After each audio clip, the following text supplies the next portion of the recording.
예, 우리가 복음서를 보면 예수님께서 보통 일으키신 이적들이 대부분 뭐 병을 고치시거나 아니면 귀신을 내쫓는 것들이 대부분입니다.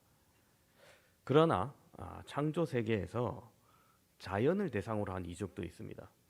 특별히 이 마가복음에서 자연을 향한 이적이 3번 등장하는데, 바다 위를 걸으신 예수님, 중력이 무시되는, 그 다음에 열매가 없는 무화과 나무를 책망하시고 저주하실 때 뿌리채 말라버리는 이적이 일어났더니, 그리고 바로 오늘 말씀에 바다와 바람을 잔잔케 하신 사건입니다. 자, 이러한 사건들을 통해서 예수님이 사람만 다스리시는 분이 아니라 온 세상 만물을 다스리는 능력을 가지신 하나님 나라 왕임을 우리는 알 수 있습니다. 또한 오늘 말씀은 우리가 우리의 인생을 또 단면적으로 잘 보여주는 말씀이기도 합니다.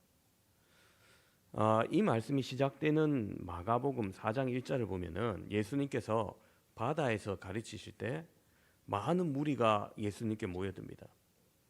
무리들은 해변가에 모여 있고 예수님은 한 뼘 넘어 배에 오르셔서 그 청중을 향하여 서시고 말씀을 선포하십니다. 바다 위에 올라갔다 하는 게 이게 진짜 짠바다가 아니고 갈릴리 호수입니다. 예수님께서 그 배 위에 타셔서 그렇게 말씀을 전한 이유는 무리가 너무 몰려와서 애워싸 미는 것을 방지하기도 함이지만, 이 음성이 전달될 때 물의 표면 장력을 이용해 가지고 이 둘러싸여 있는 청중들에게 잘 전달하기 위해서 그렇게 올라가기도 한 겁니다. 아무튼 그날 그렇게 예수님은 천국의 비유로 설명하시고 날이 저물었을 때 예수님은 갈릴리 호수 저편으로 건너가자 하십니다. 마가복음 5장 1절을 참고하면요, 예수님께서 가시려는 방향은 갈릴리 호수 서쪽에 계신데 지금 동쪽으로 가시려고 하는 겁니다. 예수님이 이 호수를 건너가시려는 이유는 다른 곳에서도 하나님 나라 사역을 하시기 위함입니다. 곧 예수님은 다양한 지역에서 말씀을 전하고 이적을 행하고 그렇게 사역을 하셨습니다.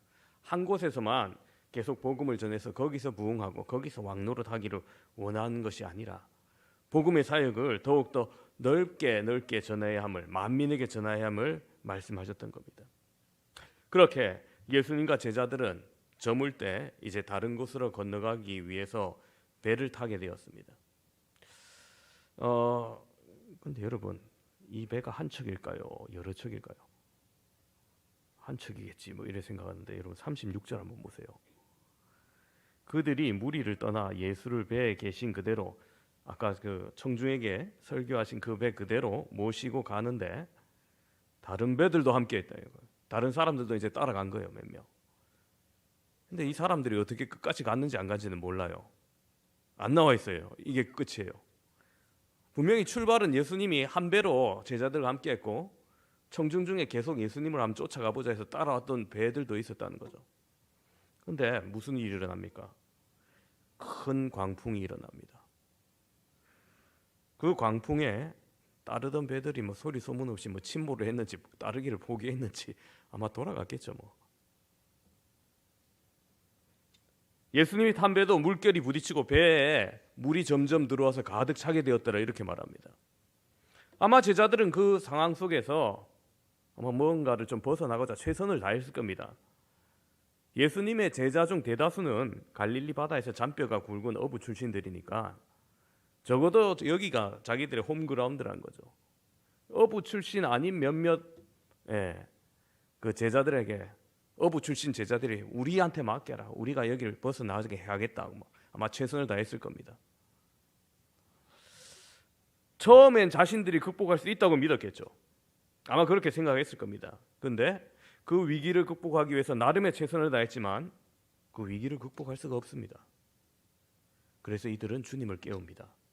37절 38절을 보시면은 큰 광풍이 일어나며 물결이 배에 부딪혀 들어와 배에 가득하게 되었다. 좀 있으면 침몰할 것 같아요. 38절 보시면 예수께서는 고물에, 배에 보면은 조금 높은 데 있잖아요. 고물에 베개를 베고 주무시더니 제자들이 깨우며 이르되 선생님이여 우리가 죽게 된 것을 돌보지 아니하시나이까. 예수님도 대단해요. 막 물이 참참 젖들어오면 옷도 척척하게 젖었을 건데 계속 주무세요. 여러분 이게 예수님이 성육신 하셨는데 예수님이 신이니까 우리 같은 아픔도 안 느끼고 우리 같은 피곤함도 안 느낄 거라 아니라 얼마나 피곤하시면 이렇게 자주 주무시겠어요. 육신의 아픔을 가진 예수님의 인성을 우리가 확실하게 볼 수 있고요. 근데 예수님 거기서 또 주무시고 계신 거예요. 그만한 또 신성도 있는 거죠. 동시에 있는 겁니다. 그때 주님이 깨우니까 무엇을 합니까?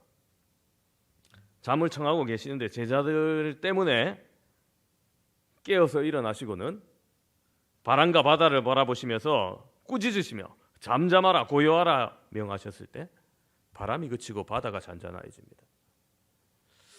여러분 종종 갈릴리 호수, 이 갈릴리 바다라고 불리는 호수는 이런 풍랑들이 일어났다고 합니다. 헐몬산에서 내려오는 찬 기류가 갈릴리 호수 위에 만나게 될 때 갑작스러운 이상 현상이 나타나곤 했다고 합니다. 그런데 이런 날씨 여러분 요즘 기상청도 계속 틀리잖아요. 저는 며칠 전에 뭐 대설 온다 해가지고 야 이거 뭐 어떻게 왔다 갔다 하지 하면서 고민했는데 별로 조금 오고 말더라고요. 예, 기상청도 틀리는데 이 2000년 전에 어떻게 예상할 수 있겠습니까? 그죠? 갈릴리 바다는 갈릴리에서 평생 살아온 사람들에도 모호한 곳입니다. 언제 이런 일이 일어날지 알 수 없는 곳입니다.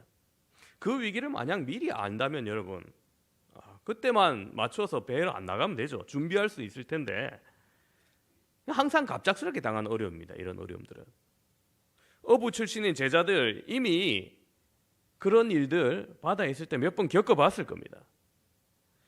그들이 그런 풍랑에서 어쩌지 못하는 자신들의 모습을 다시 한번 발견합니다. 그러나 주님께서 그들과 함께 계셔서 풍랑조차 잔잔케 하시는 주님의 능력을 또한 바라보면서 제자들은 참으로 주님이 누구신가를 깨닫게 되는 사건입니다. 이들은 누구시기에 바람과 바다도 순종하는가 하고 감탄을 하게 되죠. 여러분 그렇습니다. 그분이 자신에게 무엇을 해줄 수 있는 분이며 어떤 존재인지 더욱더 깨닫게 된 겁니다. 즉 생명 없는 바람과 바다조차도 예수님의 명령에 순종합니다. 창조주시라는 거죠. 그러므로 지금까지 세상의 모든 것을 다스리는 능력을 소유하고 계심을 드러내십니다. 참으로 예수님께서 하지 못할 능치 못할 일은 없는 겁니다. 예수님의 능력은 온 세상 만물에 넘치고 특히 이러한 예수님을 왕으로 모시고 우리가 살아간다면 여러분 하나님 나라 복음을 전하는 과정에서 우리가 만날 수 있는 어떠한 어려움과 고난도 큰 걸림돌이 되지는 못합니다. 또한 우리의 인생도 분명히 바다같이 모호한 것이죠. 어떻게 될지 알지 못하는 현장입니다. 이곳에서도 우리는 전혀 우리가 예상치 못했던 풍랑을 만납니다. 그렇기 때문에 전혀 대비하지 못한 상황에서 낙심하고 낙망하기도 합니다. 우리가 조절할 수 없는 그 모호성들은 항상 우리를 둘러싸여 있는 거죠. 우리의 생각과는 전혀 다른 왜 하필이면 이런 일이 일어날까? 왜 하필이면 이 시점에 내가 이런 일을 만날까? 우리의 재주로는 어찌할 수 없는 광풍들이 갑자기 몰아닥칠 때가 있습니다. 그렇기 때문에 우리는 그 풍랑 앞에서 우리의 삶이 늘 불안할 수밖에 없습니다. 우리의 삶의 터전은 언제든지 흔들릴 수 있고요. 마치 폭발을 기다리는 활화산 같이 변할 수도 있는 것입니다. 그것이 어떤 방식으로 어떻게 다가올지는 알지 못하는 거죠. 여러분 보통 사람들은 그 불안함을 벗어나기 위해서 여러 가지 것들을 생각하고 의지합니다. 좀 별게 다 있는데 예전에 그 공군 군 목사님한테 들은 얘기가 있습니다. 좀 옛날 일인데 그분이 김해 공항에서 근무를 했거든요. 김해 공항은 5 비행단이라고 주로 공군의 수송을 담당하는 비행단입니다. 그런데 그 부대장인 비행단장이 어느 날 참모회의에서 첫 비행기에 전에는 절대 관사 가족들, 군인 가족들 태우지 말라고 엄명을 내립니다. 명령을 하답니다. 단장님 지시사항 해가지고 아마 투스타일 건데 그 양반이 지시사항을 한 거예요. 이게 무슨 소리인지 잘 모르실 거예요. 공군을 안 나오신 분들은. 뭐냐면은 여러분, 이 공군 비행장 안에는 수송기가 있는데 이 제주도나 서울이나 뭐 강릉이나 안 가는 데가 없어요. 근데 간혹 가다가 이제 부대원들이 휴가 갈 때 그 수송기를 얻어 타기도 하고, 또 군인 가족들, 장교 가족들이 그걸 얻어 타고 가기도 합니다. 그래서 아시아나 대한항공 이런 거 안 타고 수송기 타고 갈 때도 있어요. 그래서 뭐 제주도나 서울이나 가곤 하는데 그 첫 비행기에 관사 가족 태우지 말라는 겁니다. 갑자기 좀 혜택이었는데 혜택이 없어지잖아요. 왜 그런 거 하니까 기가 막힌 거예요.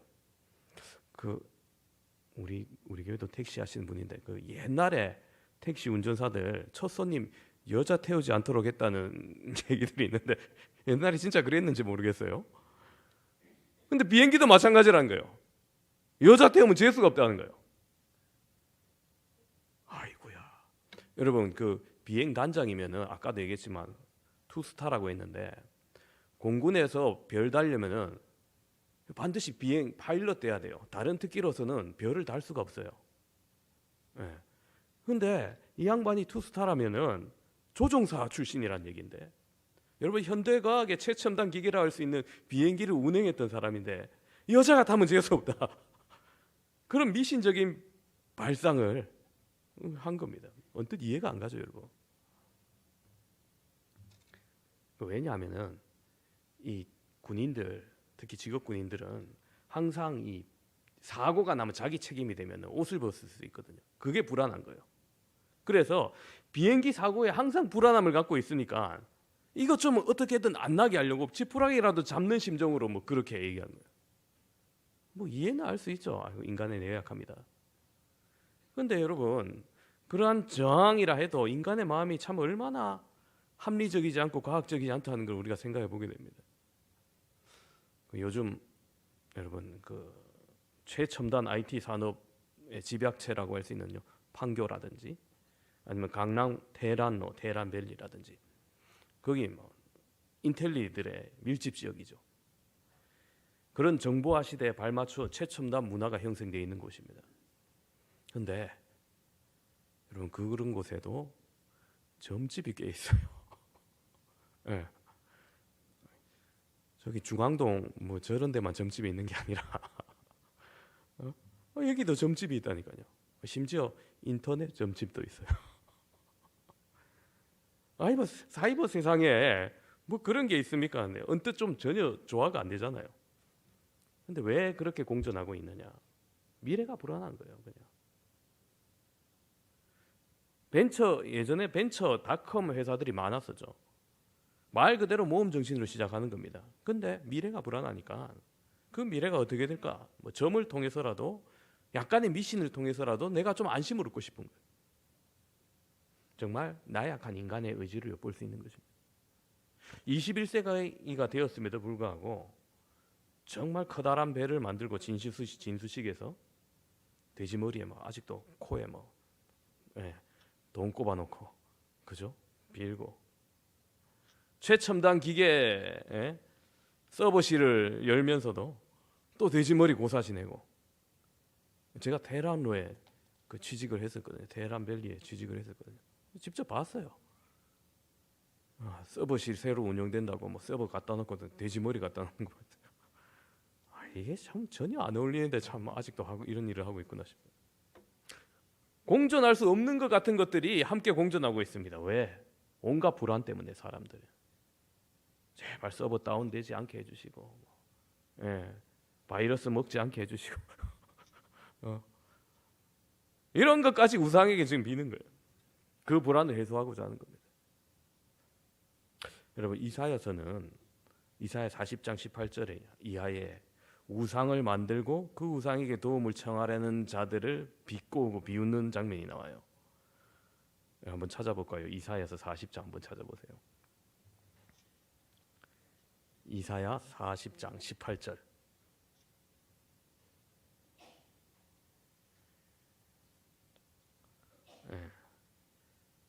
이사야 40장 18절 이하부터 제가 한번 읽어드립니다. 그런즉 너희가 하나님을 누구와 같다 하겠으며 무슨 형상을 그에게 비기겠느냐. 하나님과 비길 수 있는 게 없다는 거죠. 그러면서 19장에 우상은 누가 만듭니까?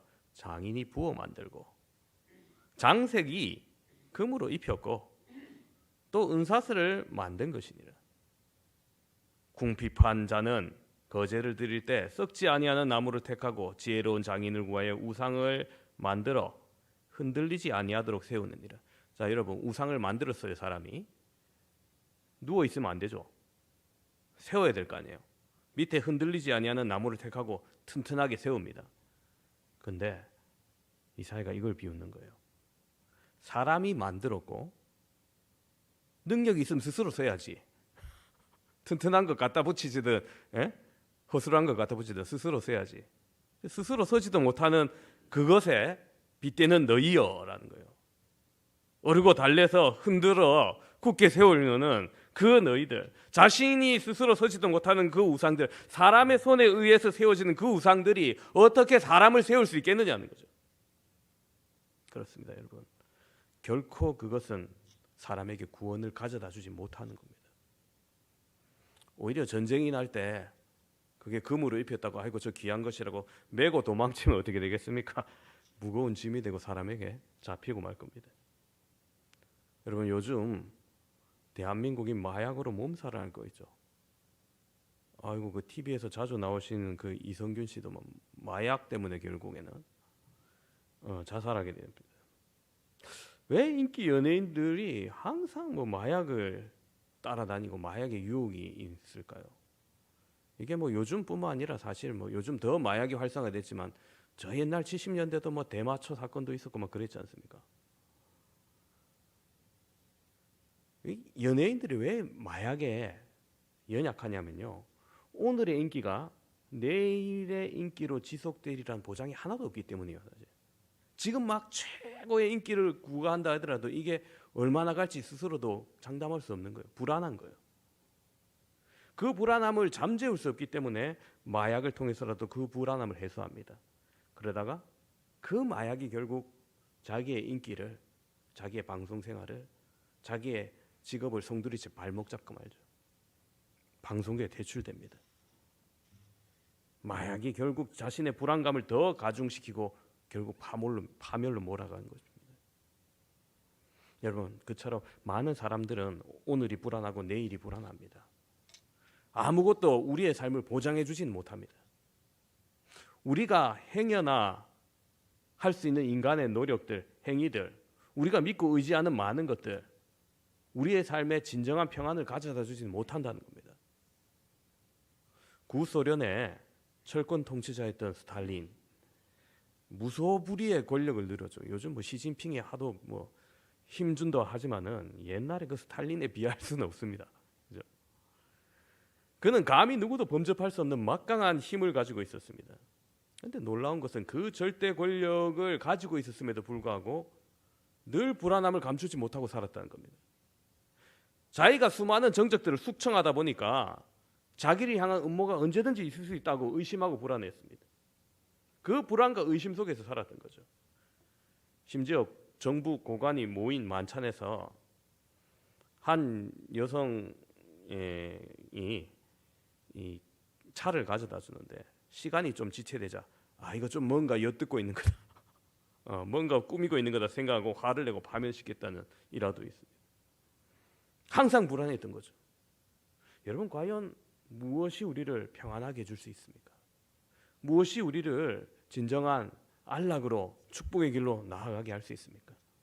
세상 모든 것들은 모호하고 불확실하고 내일을 보장해 주지 못합니다. 세상의 어떤 것도 우리를 진정한 평안으로 가져다 줄 수 없습니다. 그렇기 때문에 우리에게 진정한 평안을 주실 수 있는 분은 바로 이 거친 풍랑 속에서도 평안하게 주무셨던 주님이시고요. 광풍이 몰아치고 있었지만 그 광풍, 물이 들어오고 있었지만은 그 물을 고물에 베고 주무시는 주님을 깨울 때 우리는 진정한 평안을 누릴 수 있었습니다. 여러분, 그렇습니다. 주님은 우리의 평안을 지켜주실 수 있습니다. 주님을 깨운 것이 제자들의 간절한 외침이었죠. 주님, 우리가 죽게 되었습니다. 왜 우리를 돌아보지 않습니까? 다급하고 간절한 외침이 주님을 깨웠습니다. 그리고 곧 이어지는 그분의 음성, 잠잠하라, 고요하라. 그 음성이 있을 때 곧 잠잠해졌습니다. 여러분, 우리는 여기서 제자들의 모습을 통해서 우리가 평화를 얻을 수 있는 길을 발견합니다. 제자들은 처음 자신들의 능력을 의지하려 했습니다. 풍랑 앞에서 자신들이 해결할 수 있다고 믿었습니다. 그러나 그 거친 풍랑 안에서 아무것도 할 수 없는 자신을 바라보면서 내가 무엇을 할 수 있을까? 열심히 노도 줘보고 가지고 있던 물건도 아마 바다에 좀 더 가볍게 하려고 던져보았을지도 모릅니다. 근데 백약이 무효입니다. 놀랍게도 그들이 그 큰 풍랑 앞에서 할 수 있는 것은 아무것도 없었던 겁니다. 그들이 할 수 있는 것은 자신들의 한계를 겸허히 받아들이는 것이었습니다. 그리고 그 한계 속에서 주님을 향하여 자신의 손을 벌리는 것뿐이었습니다. 그 할 수 없음 속에서, 풍랑의 위기 속에서 풍랑을 주관하시고 후 풍랑을 잔잔케 하시는 주님을 바라보는 것이었습니다. 즉 주님을 깨우는 거죠. 여러분, 마찬가지로 우리는 많은 것을 할 수 있는 존재지만은 하지만 할 수 있는 것보다 더 많은 것을 할 수 없는 존재이기도 합니다. 우리는 많은 것을 할 수 없으므로 평안을 얻을 수 있는 존재가 아닙니다. 우리의 할 수 없음을 우리가 고백하고 우리를 지으신 하나님께 나아갈 때 비로소 우리는 평안을 얻을 수 있는 존재인 겁니다. 그렇기 때문에 우리의 불안은 결코 외적인 것에 있지 않습니다. 오히려 외부적인 위기는 우리의 불안의 근거가 되지 못합니다. 우리의 불안은 우리 내부에 쌓일 때 스스로 나타납니다. 어거스틴의 기도처럼 우리는 주님께 돌아가기 전에는 결코 평안할 수 없는 겁니다. 하지만 우리가 오늘 제자들처럼 불신앙에 빠져 있을 때 많이 있죠. 주님을 찾지 않고 깨우지 않고 어떻게든 내 힘으로 해보려고 할 때 있습니다. 그러나 내가 무엇인가 할 수 있고 내가 내 인생을 온전히 책임질 수 있다고 생각할 때가 진정한 불신앙인 겁니다. 예수님 깨웠다고 이들에게 아마 화낸 것이 아닐 겁니다. 왜 이제 깨웠냐겠는 거죠. 이러한 삶의 태도를 가질 때 우리의 삶의 광풍을 잠잠케 할 수 있습니다. 우리는 제자들처럼 주님을 모시지 않고 우리의 문제 속에 주님을 깨우지 않는다면 여러분, 우리는 문제 속에 불안 속에 살 수밖에 없습니다. 주님, 그분은 우리 안에 들어오실 때 우리는 진정한 구원을 얻을 수 있는 것입니다. 우리가 주님을 깨우시고 그분을 우리의 문제 속에 들어오게 할 때, 그래서 우리의 삶을 향하여서 그분의 목소리로 고요하라, 잠잠하라 외치실 때 우리의 삶은 진정한 고요와 잠잠함을 겪게 될 겁니다. 그분은 바람과 파도까지 잔잔케 하시는 온 세상을 다스리시는 하나님 나라의 왕이십니다. 오늘 이 자리에 나오신 사랑하는 성도 여러분, 혹 여러분의 삶이, 여러분의 가정이 풍랑의 소용돌이 치고 있습니까? 여러분의 인간관계에 혹 갈등이 나타나고 있습니까? 여러분이 하시는 일과 사업에 혹이 물이 새어 들어오듯이 위태로운 위기가 옵니까? 그때 여러분 무엇을 하시겠습니까? 주님을 깨우시기 바랍니다. 주님께 부르짖으시기 바랍니다. 주님께 매달리고 흔들리시기 바랍니다. 그리할 때 우리 모두에게 주님의 음성이 임할 겁니다. 거기에 답이 있습니다. 거기에 평안이 있고 거기에 축복이 있습니다. 우리의 위태롭고 불안한 삶에 주님의 강하신 능력으로 잠잠하라, 고요하라, 그 주님의 음성이 임하시기를 주님의 이름으로 축원합니다.